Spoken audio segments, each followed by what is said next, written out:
পৃথিবীর সবচেয়ে বড় প্রবলেমটা হলো মানুষ তার নিজকে নিয়ন্ত্রণ করতে পারে না। এটা পৃথিবীর সবচেয়ে বড় প্রবলেম। তুমি তোমার নিজকে নিয়ন্ত্রণ করা শেখো, তোমার নিজকে নিয়ন্ত্রণ করা শেখো। অপ্রয়োজনীয় কথা বলা থেকে তোমার নিজকে তুমি রক্ষা করো। আমি হাদিসের এই কথা দিয়ে শুরু করেছিলাম, মিন হুসনি ইসলামিল মারই তারকুহু মা লা ইয়ানি। একজন মুসলিমের তার দ্বীনের শ্রেষ্ঠত্ব হচ্ছে যে অপ্রয়োজনীয় জিনিস থেকে সে তার নিজকে বিরত রাখে। আচ্ছা, একজন মুসলিম কি নামাজ না পড়ে থাকতে পারে বলেন তো? একজন মুসলিম যদি সবচেয়ে প্রোডাক্টিভ হতে হয় তাহলে তাকে কি করতে হবে বলেন তো? সালাত আদায় করতে হবে। নামাজ যারা পড়েছে তাদের চেয়ে প্রোডাক্টিভ এই পৃথিবীতে আর কেউ হতে পারে না, বিশ্বাস করুন। তাদের চেয়ে প্রোডাক্টিভ কেউ হতে পারে না। আপনি এই যে আমি এখন বললাম, আপনারা কিছুক্ষণ পরে বাসায় গিয়ে ইন্টারনেটে সার্চ দেবেন, এই পৃথিবীর এই সময়ের সবচেয়ে সফল মানুষদের তালিকা। আপনার যদি সফল মানুষদের তালিকার কথা বলা হয়, আপনি নিশ্চয়ই ওয়ারেন বাফেটের কথা বলবেন, অথবা কি মার্কস জাগারবার্গের কথা বলবেন, তাই না? অথবা এরকম প্রচুর পরিমাণ সম্পদের মালিক যারা, তাদের নাম বলবেন না? ওরা দেখেন তো ওদের দিনটা কখন শুরু করে, ওদের সকালটা ওরা কখন শুরু করে, একবার দেখবেন 9টা পর্যন্ত ঘুমিয়ে, যদি ভোর যদি 5টায় হয় তাহলে ওরা হয় 3:30 অথবা 4টায় তারা ঘুম থেকে উঠে যায়। এরপর থেকে দে স্টার্ট দেয়ার ওয়ার্কিং। এই পৃথিবীর সবচেয়ে উন্নত জাতি এর মধ্যে একটা জাতি হলো জাপান, তাই না? বেসিক্যালি যারা পৃথিবীর সবচেয়ে উন্নত, এই পূর্বে এই দিকে আর ওইদিকে পশ্চিমে আমেরিকা। আমার আজকেও আমি আসার সময় কথা বলে আসছিলাম, আমি কিছু ক্লাস নিয়ে, যে ক্লাসগুলো ধরেন বাংলাদেশের টাইম এটা হয় 4টার দিকে, রাত 4টার দিকে, মানে বিকাল 4টার দিকে। আমেরিকার কোনো জায়গায় তখন সময় হয় ভোর 3টা, কোথাও 4টা, কোথাও 5টা, যেহেতু 10 ঘন্টা, 11 ঘন্টা, 12 ঘন্টা, 13 ঘন্টা, 14 ঘন্টা এরকম ডিফারেন্স আছে, মাইনাসে কখনো এইরকম হয়। এই লোকগুলো সেখানে জেগে তারা ক্লাস করে। ওরা ঘুমায় হচ্ছে আর্লি, ঘুম থেকে উঠে কখন? আর্লি। আপনার ছোটবেলায় মুখস্থ করেছেন না, early to bed and early to rise makes a man healthy, wealthy and wise. এই আর্লি এর কথা কে শিখেছে আমাদেরকে বলেন তো? মুহাম্মাদুর রাসূলুল্লাহ সাল্লাল্লাহু আলাইহি ওয়াসাল্লামের জীবনের ঘটনা আপনারা এরকম অনেক জানেন। আগামীকাল সকালে সবার আগে এই কাবাতে যিনি প্রবেশ করবেন তিনি আমাদের মধ্যে সমাধান করে দেবেন, এরকম একটা ঘটনা ঘটেছিল না? ওই হাজারে আসওয়াদ কালো পাথর কে রাখবে এটা নিয়ে, সেখানে সর্বপ্রথম ওই মসজিদের প্রেমিজে কে ঢুকেছিলেন? মুহাম্মাদুর রাসূলুল্লাহ সাল্লাল্লাহু আলাইহি ওয়াসাল্লাম। ভোর হওয়ার আগে আমাদের একটা আজান দেওয়া হয়, নামাজের আজান। এই নামাজের নাম কি? ফজরের নামাজ। ফজর কি সূর্য ওঠার পরে নাকি সূর্য ওঠার আগে? মুসলমানদেরকে বাধ্যতামূলকভাবে ডাইনামিক হওয়া লাগে না? মুসলমানকে বাধ্যতামূলকভাবে তাকে কি হতে হয়? ডাইনামিক হওয়া লাগে, তাকে প্রচন্ড স্মার্ট হওয়া লাগে। তা তো ভোরের বেলা ঘুম থেকে, তাকে তো ভোরে ঘুমানোর সুযোগই নেই তার, কারণ তার ফজরের নামাজ আছে তার। সে ভোরে কিভাবে ঘুমায়? ভোরের অনেক আগে তাকে উঠা লাগে। সে আগে কখন জানেন? সালাতুত তাহাজ্জুদ আদায় করার জন্য। এখানে আপনারা সালাতুত তাহাজ্জুদ আদায় করেন, এরকম লোক আছেন না আপনারা? আমার ছোট ছোট মা বোনের মেয়েরা এখানে আছো, তোমরা এখানে ছোট ছোট বাবারা তোমরা আছো, তোমরা কি তাহাজ্জুদের নামাজের জন্য কখনো উঠেছো? যদি না উঠে থাকো, আমি তোমাদেরকে আজকে বলবো, প্লিজ তাহাজ্জুদের নামাজ একবার উঠে নেন। পৃথিবীতে এর চেয়ে প্রশান্তি কোথাও নাই, কোথাও নাই, এর চেয়ে প্রশান্তি কোথাও নাই। তুমি একবার উঠেই দেখো আল্লাহ সুবহানাহু ওয়া তাআলা কি ডায়নামিক তোমার জীবনটাকে করে দেবেন। এই সফল লোকগুলোর জীবন কেবল পড়লেই চলবে না, তুমি রাতের বেলা জাগ্রত থাকবে আর দিনের বেলা তুমি ঘুমাবে। তুমি সফল হবে আর তুমি স্মার্ট হবে, এটা কখনোই হবে না। তোমাকে সত্যিকার অর্থে আল্লাহ তাআলা রাত কেন দিয়েছেন বলো তো? আল্লাহ রাত কেন দিয়েছেন? ঘুমানোর জন্য নাকি কাজ করার জন্য? দিন কেন দিয়েছেন? আল্লাহ সুবহানাহু ওয়া তাআলা কি আমাদের চেয়ে কম বুঝেন কখন ঘুমানো দরকার, কখন কাজ করা দরকার? আল্লাহ সুবহানাহু ওয়া তাআলা জানেন। আমি জন্য তোমাদেরকে বলবো, তোমরা যদি জীবনে সফল হতে চাও তাহলে তোমাদের রাতের একটা অংশ আল্লাহর জন্য নির্ধারণ করে দাও, একটা অংশ, এবং সেটা গভীর রাত, সেটা ভোর রাত। ফজর তো পড়বেই জামাতে ইনশাআল্লাহ, কিন্তু তার আগে তোমরা ঘুম থেকে উঠবে এবং উঠে তোমরা জামাতে সালাত আদায় করবে। এবং দিনের যে শুরুটা, তোমরা ছোটবেলায় পড়ে এসছো না যে early birds catches the, early bird catches the, এটা তোমরা পড়েছো, ক্যাচেস দ্য ওয়ার্ম। অর্থাৎ যেই পাখি সকালে ঘুম থেকে উঠে ও কি পায়? ও আসলে পোকামাকড় অথবা খাবার পায়। যে পরে ঘুম থেকে উঠে তো পায় না। এটা তোমরা ছোটবেলা, এটা তোমরা হিসেবে প্রবাদ বাক্য হিসেবে পড়েছো। Morning shows the day. How do you start your morning will ultimately make your day. তুমি তোমার সকালটা কিভাবে শুরু করেছো, তোমার দিনটা কিন্তু তুমি এভাবেই তৈরি করো। সকালে তুমি অলস হয়ে, আমরা কবি নজরুল আমাদেরকে বলে গিয়েছেন, তোমার ছেলে জাগলে মাগো রাত পোহাবে তবে। এটা কবি নজরুল শুধুমাত্র ভোরের জাগার কথা তিনি বলেননি, তিনি বলেছেন এই যে তোমরা যদি না জাগো কখনো, তাইলে এই যে এই যে অমানিসার যে রাতের অন্ধকারের মধ্যে যে আমরা আছি না, গোটা জাতি অথবা গোটা মানব জাতি অথবা মুসলিম উম্মাহ, এখান থেকে বাঁচার কোনো উপায় নাই। তোমাদেরকে অবশ্যই তা করা দরকার। এবং তৃতীয়ত হচ্ছে, আমি তোমাদেরকে বলবো যে অন্যের প্রতি শ্রদ্ধাশীল হওয়া, ছোটদেরকে স্নেহ করা, বড়দেরকে সম্মান করা, এবং এর জন্য বেশি বেশি দরকার সালামের প্রচলন। তোমরা কি সবাইকে সালাম দাও বলো তো? আজকে দিকে আমরা শপথ করতে পারি, সকল ফ্রেন্ডদেরকে আমরা দেখলে প্রথম যে কথাটি হবে তা হলো সালাম। রাসূল সাল্লাল্লাহু আলাইহি ওয়াসাল্লাম বললেন যে তোমরা ইবদাউ বিস সালাম, তোমরা শুরু করো কি দিয়ে? সালাম দিয়ে। দেখলে কেমন আছো বন্ধু এটা বলবো নাকি আসসালামু আলাইকুম? কি বলবো বলো তো? Want to become smart? Just start with সালাম। আচ্ছা, হাই এটা কি কোনো মুসলমানের সংস্কৃতি বলো তো? এটা কি কোনো মুসলমান হাই বলতে পারে প্রথমে? নেভার। মুসলমানকে কি বলতে হবে? আসসালামু আলাইকুম রাহমাতুল্লাহ। তোমরা কি এগ্রিড? সত্যি হাত তুলে বলো তো। তাহলে কি করবে তোমরা একজন আরেকজনকে দেখলে? আচ্ছা, বাসায় ঢোকার পরে প্রথম সালাম দিয়ে তোমরা বাসায় ঢুকে এরকম কয়জন আছো বলো? মাশাআল্লাহ, হাত কম দেখছি কিন্তু তারপরে হাত আছে। বাসায় ঢোকার আগে আচ্ছা আসসালামু আলাইকুমের অর্থ কি? আপনার উপর শান্তি বর্ষিত হোক। তোমার বাবা মার চেয়ে আর কার জন্য তুমি বেশি কল্যাণকামী হবে বলো তো? তোমার বাবা মার চেয়ে কার জন্য তুমি অনেক বেশি কল্যাণকামী হবে? তোমার বাবা মার জন্য কি তুমি দোয়া করবে না? আসসালামু আলাইকুম এর চেয়ে ভালো দোয়ার কি আছে? তোমার বন্ধুর জন্য তুমি কল্যাণকামী হবে না? তুমি আসসালামু আলাইকুম এর চেয়ে ভালো দোয়া তার জন্য কি আছে? তুমি কল্যাণকামী হও তার জন্য। তুমি তাকে সালাম দিয়ে তার সাথে তুমি তোমার সময়টাকে শুরু করো। তুমি তাকে আসসালামু আলাইকুম এটাই তুমি বলো। আমি বলেছি টেলিভিশন দেখা ছেড়ে দেয়া। আমি বলেছি তোমাদের অপোজিট জেন্ডারদের সাথে রিলেশন হারামের পর্যায়ে নিয়ে আসো। আমি তোমাদেরকে বলি, তোমাদেরকে আবারও বলে চাই, হার্ভার্ড ইউনিভার্সিটি পৃথিবীর 1 নম্বর ইউনিভার্সিটি না? নাম শুনেছো তোমরা? এই ইউনিভার্সিটি কোথায় বলো তো? কোথায়? আমেরিকাতে। হার্ভার্ড ইউনিভার্সিটি পৃথিবীর 1 নম্বর ইউনিভার্সিটি। এই ইউনিভার্সিটি থেকে আমেরিকার বহু প্রেসিডেন্ট হয়েছে, সর্বশেষ বারাক ওবামা হার্ভার্ড ইউনিভার্সিটির ছাত্র। এরা প্রেসিডেন্ট তৈরি করে এই ইউনিভার্সিটিগুলো, সত্যিকার বুদ্ধিজীবী প্রেসিডেন্ট তৈরি করে। যাই হোক, আমি বলছিলাম এই হার্ভার্ড ইউনিভার্সিটি অথবা অক্সফোর্ড ইউনিভার্সিটি এটা পৃথিবীর সেরা ইউনিভার্সিটির অন্তর্ভুক্ত, তালিকাভুক্ত। এই ইউনিভার্সিটির কথা আমি তোমাকে বলছি। হার্ভার্ড ইউনিভার্সিটির একটা গবেষণায় দেখা গিয়েছে ওই ইউনিভার্সিটির সেরা ছাত্র তারাই যারা অপোজিট জেন্ডারদের সাথে অবৈধ রিলেশন তারা তৈরি করে না। এটা স্ট্যাটিস্টিক্স, গবেষণার কথা বলছি। গবেষণায় তারা দেখিয়েছে those who are not maintaining illicit illegal relation with the opposite gender, they are the best student, most successful student, highly performing student this universities. তোমরা কি হাইলি পারফর্মিং হতে পারো না? হতে চাও না? হতে চাও কিনা? তুমি অন্যের সাথে গল্প করে যে সময়টা কাটাবে, এই সময়টা তোমার পড়াশোনার মধ্যে তুমি কাটাও না। তোমার তো পরবর্তী জীবন ভালো হওয়া দরকার, তাই না? পরবর্তী জীবন তোমার ভালো। এখানে যারা আছে তোমরা মাশাআল্লাহ সবাই বড়, এই জন্য আমি এই কথাগুলো বলছি। যদিও এই কথাগুলো সবসময় পাবলিক বলা যায়ও না। তোমরা বড় এবং তোমাদেরকে এখন একটা সেন্সিটিভ এই যে তোমরা আছো, তোমরা প্লিজ এই সময়টাকে তোমরা এগুলোকে কাটিয়ে দেবে না। তোমাদের আল্লাহর সাথে সম্পর্কটা বিল্ড আপ করো। মাল্লাহুল মাওলা ফালাহুল কুল, আরবিতে বলা হয় আল্লাহকে যদি তোমার পক্ষে রাখতে পারো, গোটা পৃথিবী তোমার কাছে এসে আত্মসমর্পণ করবে ইনশাআল্লাহ। পৃথিবীর সবচেয়ে বড় প্রবলেমটা হলো মানুষ তার নিজকে নিয়ন্ত্রণ করতে পারে না। এটা পৃথিবীর সবচেয়ে বড় প্রবলেম। তুমি তোমার নিজকে নিয়ন্ত্রণ করা শেখো, তোমার নিজকে নিয়ন্ত্রণ করা শেখো। অপ্রয়োজনীয় কথা বলা থেকে তোমার নিজকে তুমি রক্ষা করো। আমি হাদিসের এই কথা দিয়ে শুরু করেছিলাম, মিন হুসনি ইসলামিল মারই তারকুহু মা লা ইয়ানি। একজন মুসলিমের তার দ্বীনের শ্রেষ্ঠত্ব হচ্ছে যে অপ্রয়োজনীয় জিনিস থেকে সে তার নিজকে বিরত রাখে। আমি তোমাদেরকে একটা ফর্মুলা বলে যাই, তোমরা কতটুকু ইংরেজি জানো আমি জানি না, কিন্তু আমি বিশ্বাস করি গিয়াসউদ্দিন স্যার যে স্বপ্ন দেখেন তোমরা অনেক স্মার্টলি ইংলিশ বলবে। এটা স্যার নিশ্চয়ই সেভাবে এখানকার আয়োজন করেছেন।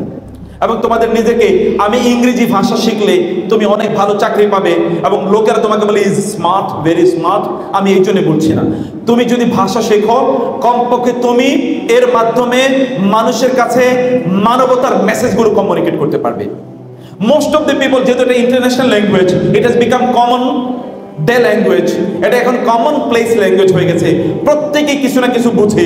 অথবা এর মাধ্যমে তুমি মানুষের কাছে দাওয়াতি কথাগুলো তোমরাই মানুষের কাছে পৌঁছাবে, দিনের কথাগুলো মানুষের কাছে পৌঁছাবে।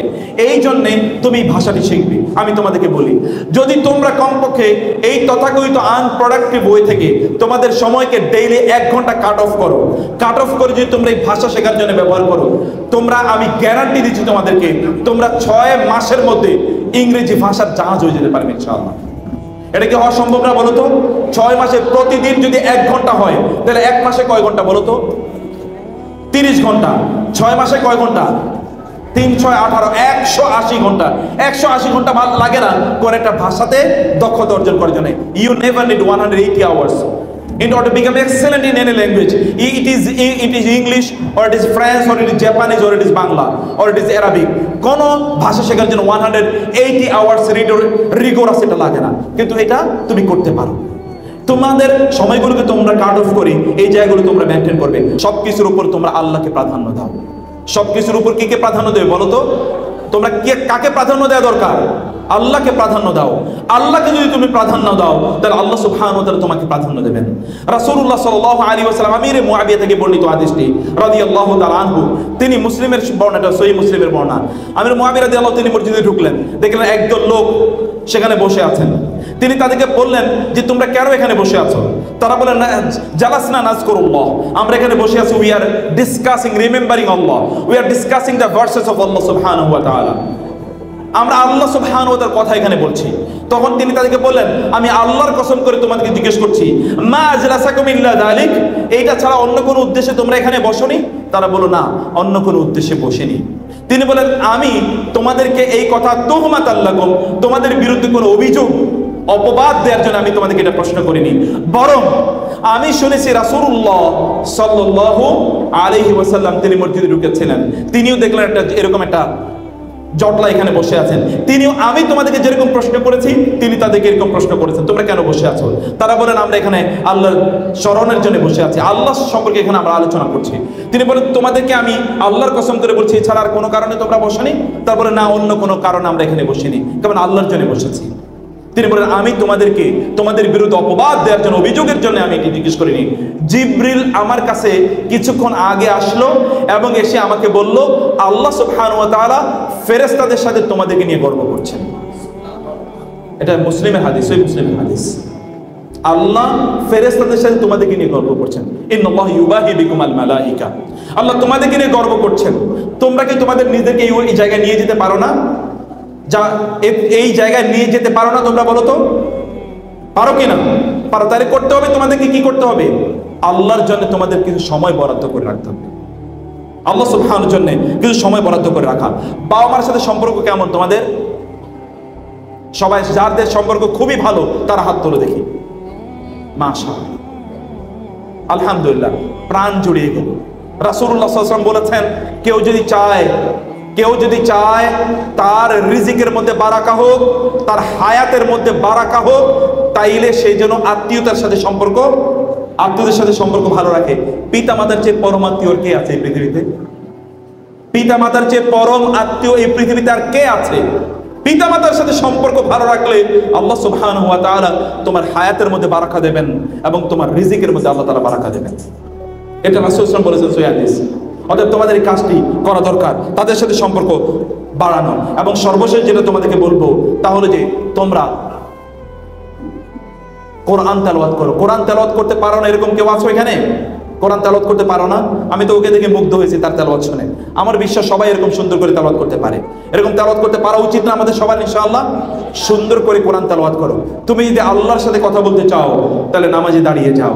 আর তুমি যদি চাও যে আল্লাহ তোমার সাথে কথা বলুক, তাহলে কি করবে বলো? তাহলে কি করবে? কোরআন তেলাওয়াত করবে। যদি তুমি চাও আল্লাহ তোমার সাথে কথা বলুক, তাহলে তোমার কাজ কি? তাহলে কোরআন তেলাওয়াত করা, তোমরা এই কাজগুলো করবে। আমি 5 মিনিটের মধ্যে বাকি কয়েকটা প্রেসক্রিপশন দিয়ে তোমাদেরকে আমি শেষ করতে চাই। তাহলে যে সোশ্যাল মিডিয়া, এই সময়ের সবচেয়ে বড় ভাইরাসের নাম হলো সোশ্যাল মিডিয়া। ভাইরাস বুঝো তো, এই ভাইরাস করোনা ভাইরাসের চেয়ে মোর ডিস্ট্রাকটিভ, মোর ডিস্ট্রাকটিভ। এই ভাইরাসের নাম কি? Social media. এটার নাম যারা সোশ্যাল মিডিয়া দিয়েছে নিশ্চয়ই তারা একটা জায়গায় ভুল করেছে। এটার নাম পুরোটাই হলো আনসোশ্যাল মিডিয়া। এটার নাম কি? Unsocial media. এই মিডিয়া মানুষকে প্রচন্ডভাবে সোসাইটি থেকে কাট অফ করে দেয়, প্রচন্ডভাবে সোসাইটি থেকে কাট অফ করে দেয়। আগে তোমার বাবাকে জিজ্ঞেস করে দেখো, তোমার বাবা তোমার আত্মীয় স্বজনের সবাইকে চিনতেন এবং নাম জানতেন, তাদের প্রত্যেকের সাথে তার সাক্ষাৎ হতো, এবং তোমার বাবার বিপদ হলে তোমার দাদার বিপদ হলে কমপক্ষে 10টা লোক এগিয়ে আসতো দৌড়ে। গতকালও তোমরা দেখেছো যে ফ্লাইওভারের শার্টার পড়ে মানুষ মারা গিয়েছে না? ওই লোকগুলোকে উদ্ধার করার চেয়ে সেখানে ছবি তুলে সোশ্যাল মিডিয়াতে দেওয়ার প্রতিযোগিতা ছিল অনেক বেশি। কিছুদিন আগে বাংলাদেশে এরকম একটা ছবি ভাইরাল হয়েছিল।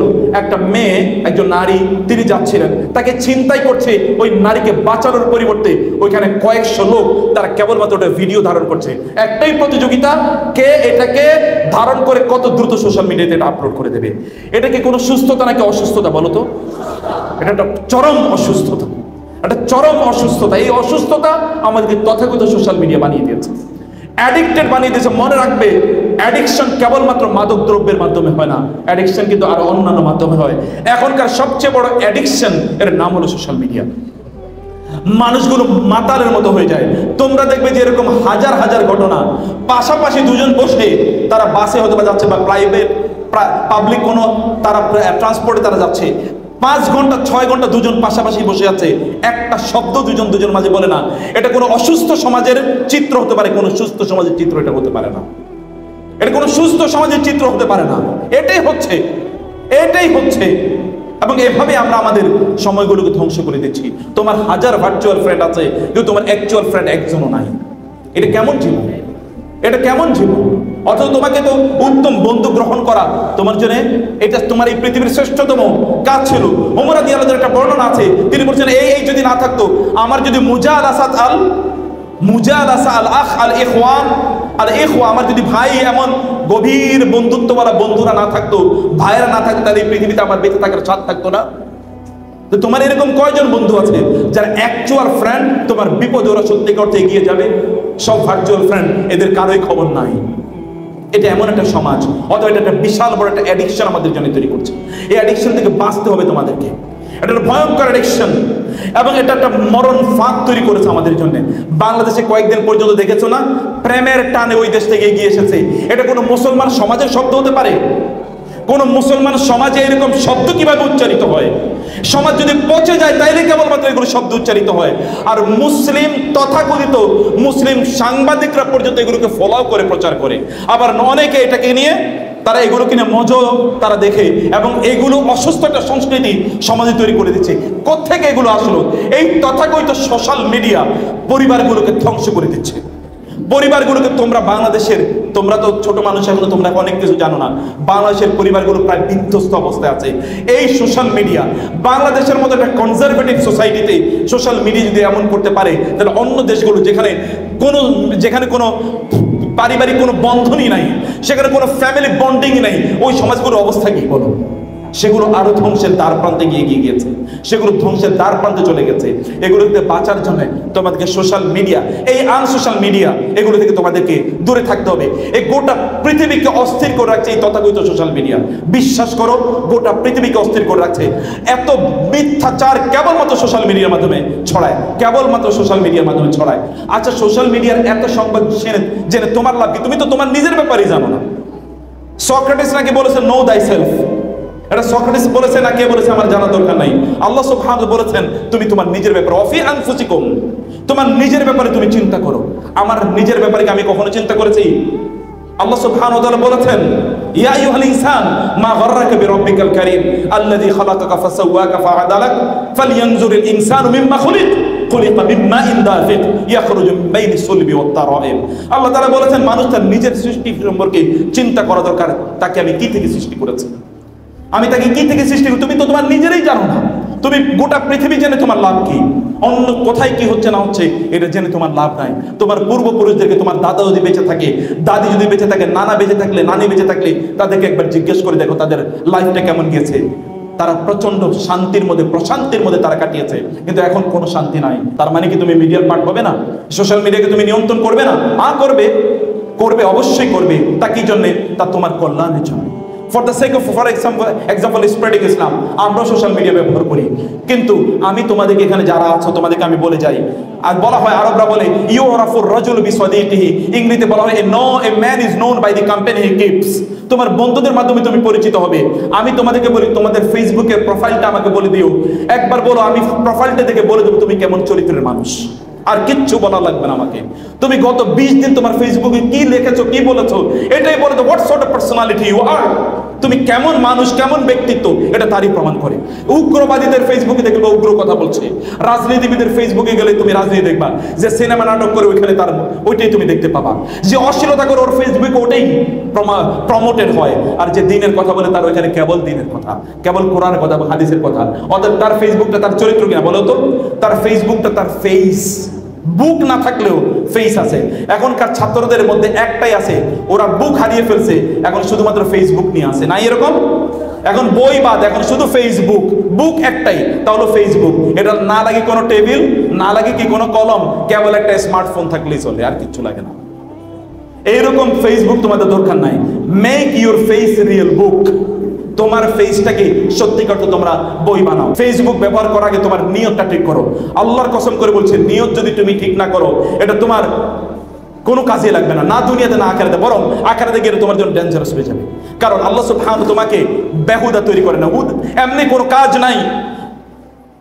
তোমরা কি মনে করছো আন্নাকুম খালাকনাকুম আবাসান ওয়া আন্নাকুম ইলাইনা লা তুরজাউন, যে আমি তোমাদেরকে এমনি তৈরি করেছি আর তোমরা আমার কাছে ফিরে আসবে না? ফাতাআল্লাহুল মালিকুল হক লা ইলাহা ইল্লা হুয়া রাব্বুল আরশিল কারীম। আল্লাহ সুবহানাহু ওয়া তাআলা একটা বিশাল অবজেক্টিভ নিয়ে তোমাকে তৈরি করেছেন। তুমি কেন সোশ্যাল মিডিয়া ব্যবহার করো, কেন ইউটিউব ব্যবহার করো, কেন ফেসবুক ব্যবহার, হোয়াট ইজ ইউর ইন্টেনশন? তোমার নিয়ত কি? একজন মুসলিম তো নিয়ত ছাড়া কোনো কাজ করতে পারে না। তার প্রত্যেক ইন্নামা লিকুল্লি মা নাওয়া, তার নিয়ত দরকার প্রত্যেকটা কাজের আগে। তোমার নিয়তটা কি? তোমার নিয়তটা ঠিক করে নাও। শোনো, একজন মুসলমান তার কিন্তু চোখকে নিয়ন্ত্রণ করা লাগে। তুমি যখন সোশ্যাল মিডিয়া স্ক্রল ডাউন করো, তখন এখানে কি অশ্লীল ছবি আসে না বলো তো? আসে কিনা অশ্লীল ছবি? আর রাসূল বলেছে ফাইন্না জিনাল আইনি আন নাসরু, তুমি চোখ দিয়েও তো জেনা করছো, তুমি তো বুঝতেই পারো না। ফেরেশতারা যে লিখে রাখছে তুমি জেনা করছো, তুমি বুঝতেও পারো না।